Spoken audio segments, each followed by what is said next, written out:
जय श्रीमन्नारायण, जय श्रीमन्नारायण, जय श्रीमन्नारायण।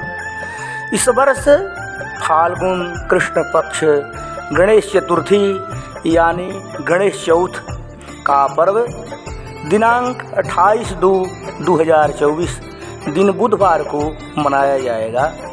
चंद्रोदय रात्रि 9:15 पर होगा।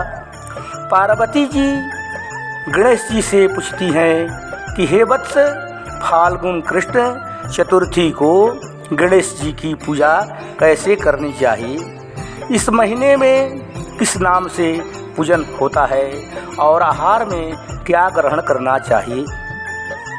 गणेश जी कहते हैं कि हे माता, फाल्गुन में हेरंब नाम के गणेश की पूजा अर्चना करनी चाहिए। इस दिन खीर में कनेर का फूल मिलाकर गुलावास की लकड़ी से हवन करना चाहिए। विद्वानों का मत है कि आहार में घी और चीनी लें अथवा अपनी सुविधा के अनुसार हलवा बना लें। एक पूर्वकालिक कथा के अनुसार भगवान श्री कृष्ण युधिष्ठिर से कहते हैं, उसे आप ध्यानपूर्वक सुने। प्राचीन काल में युवनासुर नामक एक राजा हुए। धर्म में उनकी पूर्व आस्था थी। वे देवताओं और ब्राह्मणों का और उदार बुद्धि से दान भी करते थे। उस राजा के राज्य में एक तपस्वी विद्वान ब्राह्मण रहते थे। उनका नाम था विष्णु शर्मा। वे वेद एवं धर्मशास्त्र के जानकार थे। उनके 7 पुत्र हुए जो धन धान्य से संपन्न थे, किंतु परस्पर में प्रेम नहीं होने के कारण सभी अलग अलग रहते थे। विष्णु शर्मा का भोजन सभी लड़कों के यहाँ होता था। अत्यधिक वृद्ध होने के कारण उनकी बहुएं उनका उचित सम्मान नहीं करती थी।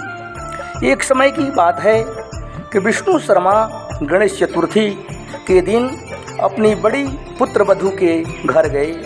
उस ब्राह्मण ने कहा कि हे बहुरानी, आज गणेश चतुर्थी का व्रत है, तुम पूजन की सामग्री जुटा दो। गणेश जी प्रसन्न होकर प्रचुर धन संपत्ति देंगे। किंतु बहू ने उनकी बात की महत्व नहीं दिया।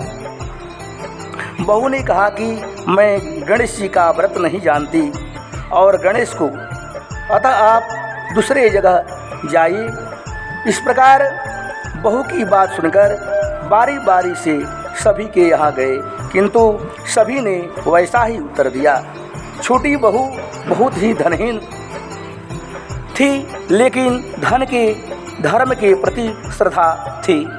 बहू ब्राह्मण जानते थे कि इसके यहाँ व्रत की सामग्री एकत्रित करने का साधन नहीं है। छोटी बहू ने कहा कि हे पिताजी, आप दुखी नहीं होइए, आपने अपनी इच्छा के अनुसार व्रत कीजिए।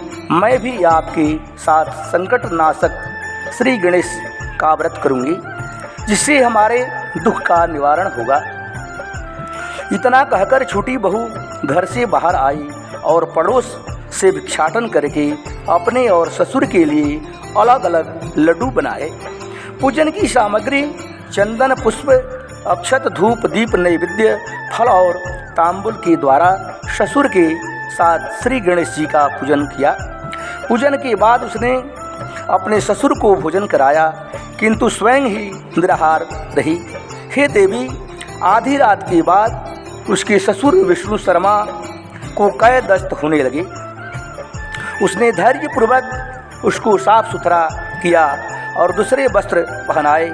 छोटी बहू उनकी दशा देखकर बहुत ही घबराई, किंतु श्री गणेश जी की कृपा से उन्हें कहीं जाना नहीं पड़ा।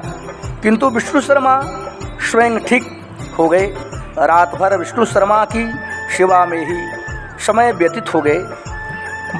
सुबह होने पर छोटी बहू ने देखा कि उसने घर में हीरे मोती मणियों की असंख्य ढेर पड़े हुए हैं, जिससे घर प्रकाशित हो रहा था। उसने अपने ससुर से पूछा, इतने मणि माणिक हमारे घर में कहाँ से आ गए। छोटी बहू की बात सुनकर ब्राह्मण ने कहा, हे कल्याणी, यह सब तुम्हारी श्रद्धा और विश्वास का फल है।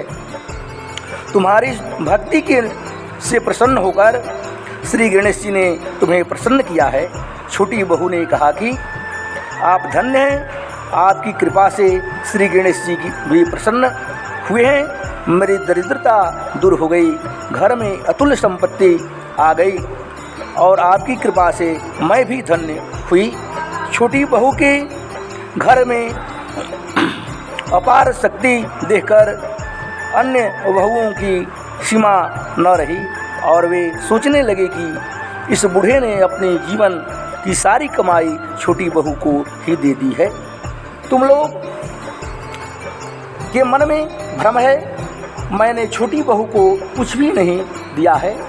पहले मैं तुम लोगों के यहाँ गया था, किंतु तुम लोगों ने मेरी बात मानने से इनकार कर दिया। छोटी बहू तो भिक्षा मांगकर पूजन की विधि संपन्न की। श्री गणेश जी कहते हैं कि हे माता, ब्राह्मण की अवहेलना के कारण उस ब्राह्मण के 6 पुत्र दरिद्र, रोगी और दुखी हो गए, किंतु छोटा पुत्र ही भाग्यशाली बना।